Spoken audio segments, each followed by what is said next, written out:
Jessica leaned close and brushed her lips against my cheek.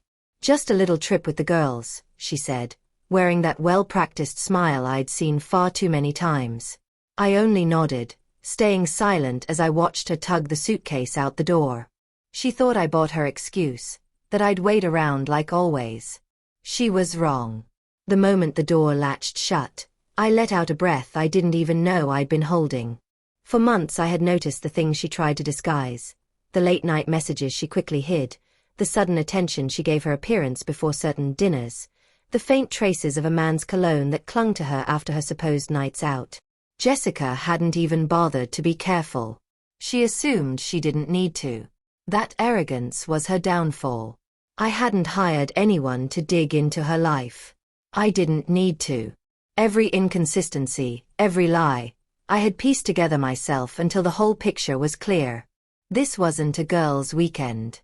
She was headed to a high-end resort a couple states away, to be with him. And she had no idea I already knew. I opened my phone and scrolled through the plan I had written out weeks earlier. Every step accounted for. My bank accounts separated, direct deposits rerouted, our shared accounts closed. My name taken off the lease. Utilities, subscriptions, services, everything now fell on her. By the time she came back, she wouldn't just return to an empty apartment. She would return to find that I no longer existed in her world. Moving through the space, I packed with calm precision. My suits, my clothes, even the old hoodie she always borrowed, gone. My razor, cologne, toothbrush, all tucked away. The fridge was stripped of anything that was mine. Half the furniture which I had bought disappeared with me. The TV, my console, the coffee maker she relied on every morning, all removed. What remained looked less like a home and more like a staged apartment, sterile and impersonal, as though I had never lived there at all. Another buzz on my phone confirmed her location. Sunset Bay Resort. Oblivious. Completely unaware that her life was unraveling. I placed my apartment key neatly on the counter, gave the room one final glance, and walked out. No note. No goodbye. Not even a message. Just silence. She had believed she could betray me and still have me waiting. She had convinced herself I would always be her fallback, the dependable man too loyal to leave. She had miscalculated. As the door clicked behind me, a weight lifted. It was like stepping out into open air after being trapped in a suffocating box. The setting sun spilled gold across the parking lot as I walked to my car. This wasn't impulse. This wasn't rage. It was deliberate. Careful. Planned. The key on the counter was the only trace left of me in that place. Every other tie severed. She wouldn't be able to reach me. She wouldn't even know where I had gone. Behind the wheel, I glanced back at the apartment one last time. That space had once held laughter, warmth, and closeness, but that had all ended long before. A house is never the home. Trust and love make it one. And both had died quietly, long ago. My phone lit up again. A fresh notification. Jessica Monroe checked in. A smirk tugged at my lips. She thought she had gotten away with everything. She was likely lounging by the pool, cocktail in hand, sending me hollow messages between stolen kisses with another man. She still thought she held control. But I had already removed myself from the role she expected me to play. And soon she would see just how completely. I drove to my new apartment, a bright, clean one-bedroom that was fully mine. No shadows of betrayal. No lingering reminders. The lease bore only my name. The key felt solid in my hand as I unlocked the door. Inside, it didn't feel just like moving into a new place. It felt like reclaiming myself. Later, as I unpacked boxes, my phone buzzed again. A message from Jessica. Miss you already. Hope your weekend's good. Can't wait to see you when I get back. The audacity made me laugh out loud. She was likely wrapped in a robe at the resort, toes dangling in the pool, typing out that message as if I'd swallow the illusion she kept feeding me. Pretending I was blind. Pretending I was still the fool. I didn't answer. I didn't need to. The truth was already closing in on her, whether she realized it or not. I shut off my phone, poured a drink, and settled into the couch. For the first time in what felt like years, I felt calm, unburdened, free. Meanwhile, Jessica's heels clattered against the hallway floor as she rolled her suitcase home. In her mind, the weekend had been flawless: luxury, indulgence, secrecy. She hadn't spared me much thought. She never really did whenever she was busy spoiling herself.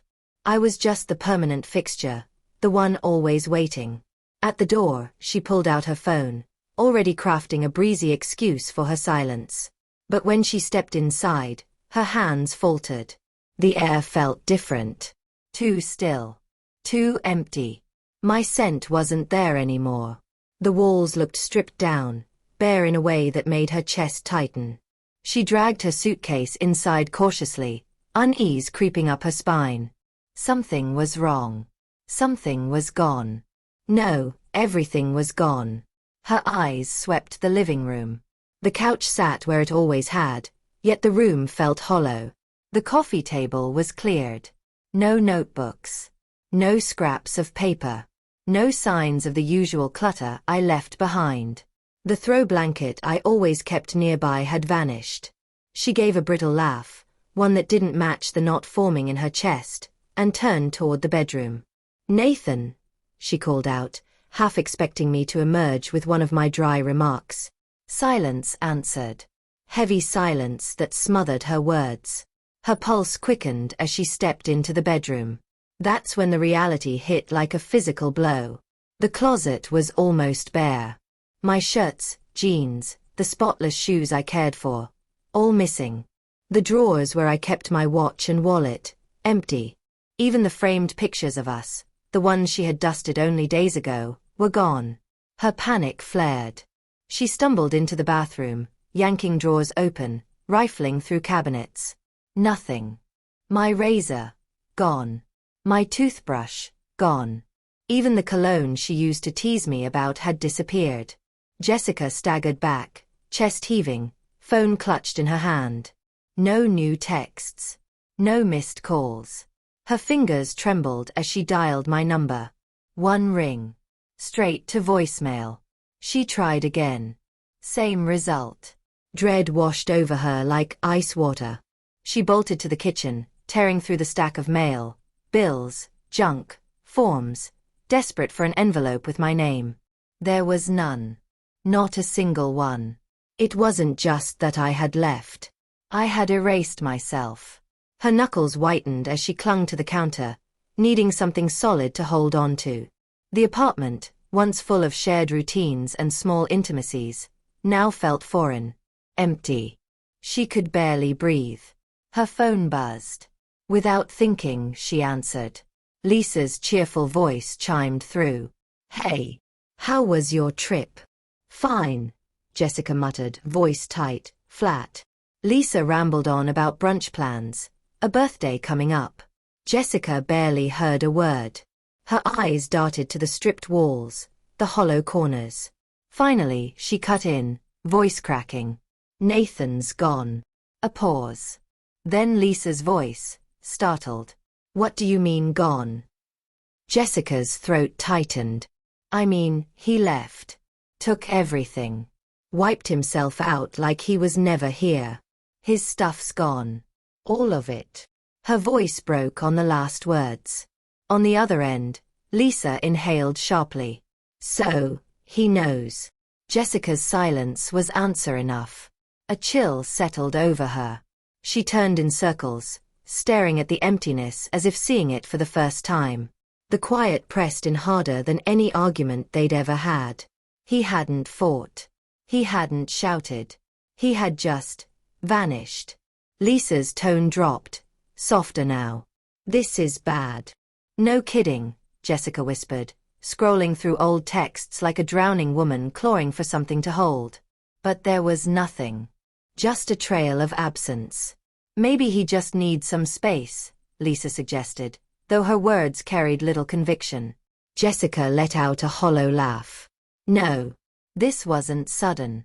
He planned this. Waited until I was gone so I couldn't stop him. Lisa hesitated. So, what are you going to do? Jessica began pacing, like an animal trapped in too small a cage. I need to find him. Talk to him. He can't just disappear like this. He owes me that. Lisa's reply was firm, steady. I don't think he does. Jessica froze. What's that supposed to mean? Lisa's voice was calm, but the words cut deep. Maybe Nathan finally realized he didn't owe you anything. Maybe he got tired of waiting for you to change. Jessica's stomach twisted into knots. Nathan had always been her constant, the one thing she never imagined would leave. He wasn't supposed to vanish. He wasn't supposed to let go. Her phone buzzed again. Another notification. Her breath caught as she opened it. Message failed to send. You've been blocked. Her vision blurred, fingers numb. Nathan wasn't waiting. Nathan wasn't coming back.